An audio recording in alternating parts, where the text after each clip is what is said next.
योगी को दिया थी कि बेटे ने ओपन चैलेंज तो हो गया बड़ा बवाल, अब गिरेगी गाज। आखिर ऐसा क्या हुआ कि उमर के साथियों ने पार कर दी सारी हदी।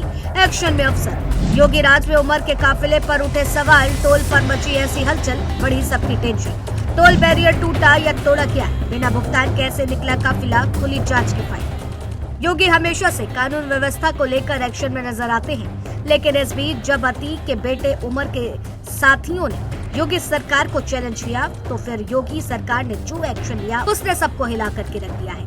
यह हैरानी की बात नहीं है, सच है, क्योंकि इस बार चर्चा एक ऐसे काफिले की हो रही है जिसके पीछे अब जांच एजेंसियां भी सक्रिय हो गई है, क्योंकि मामला अतीक अहमद के बेटे उमर अहमद से जुड़े काफिले का बताया जा रहा है। आरोप है कि जनाजे में शामिल होने के बाद लौटते समय काफिले के साथ चल रही कई गाड़ियों को लेकर टोल प्लाजा पर बड़ा विवाद खड़ा हो गया।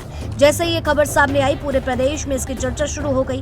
अब सवाल यही है कि आखिर उस दिन टोल प्लाजा पर ऐसा क्या हुआ जिसने पूरे मामले को सुर्खियों में ला दिया है। चलिए समझते हैं। बताया जा रहा है कि उमर अहमद अपने छोटे भाई अबान के जनाजे में शामिल होने के लिए पैरोल पर प्रयागराज आए थे। उनके साथ पुलिस एस्कॉर्ट भी मौजूद था। सरकारी वाहन आगे चल रहे थे, जबकि पीछे बड़ी संख्या में निजी वाहन भी दिखाई दिए। जब यह काफिला नवाबगंज टोल प्लाजा पहुंचा तो सामान्य प्रक्रिया के तहत सरकारी गाड़ियां आगे बढ़ गईं, लेकिन इसके बाद पीछे चल रहे वाहनों को लेकर विवाद शुरू हो गया। टोल प्रबंधन का आरोप है कि कई गाड़ियों ने निर्धारित प्रक्रिया का पालन नहीं किया और बिना भुगतान किए आगे निकलने की कोशिश की। इसी के बाद माहौल अचानक तनावपूर्ण हो गया। मामले का सबसे चर्चित हिस्सा बूम बैरियर को लेकर सामने आया है। शिकायत में कहा गया कि कुछ वाहन तेज रफ्तार में निकले और इस दौरान बैरियर क्षतिग्रस्त हो गया। कर्मचारियों ने जब वाहनों की रोकने की कोशिश की तो उनके साथ अभद्रता किए जाने के भी आरोप लग गए।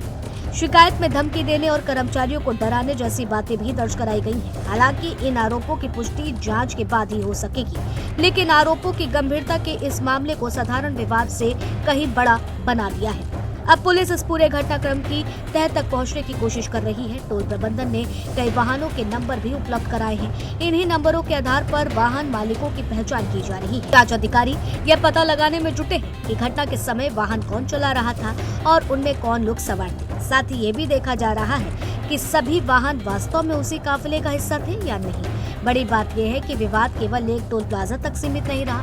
प्रतापगढ़ के बथरी टोल प्लाजा से भी इसी तरह की शिकायत सामने आने के बाद मामला और भी ज्यादा गंभीर हो गया है। वहां भी कुछ वाहनों पर नियमों का पालन न करने और कर्मचारियों के से गलत व्यवहार करने के आरोप लगाए गए हैं। फिलहाल इस पूरे मामले में सबसे अहम भूमिका सीसीटीवी फुटेज निभाने वाली है। टोल प्लाजा पर लगे कैमरों की रिकॉर्डिंग की जांच की जा रही है।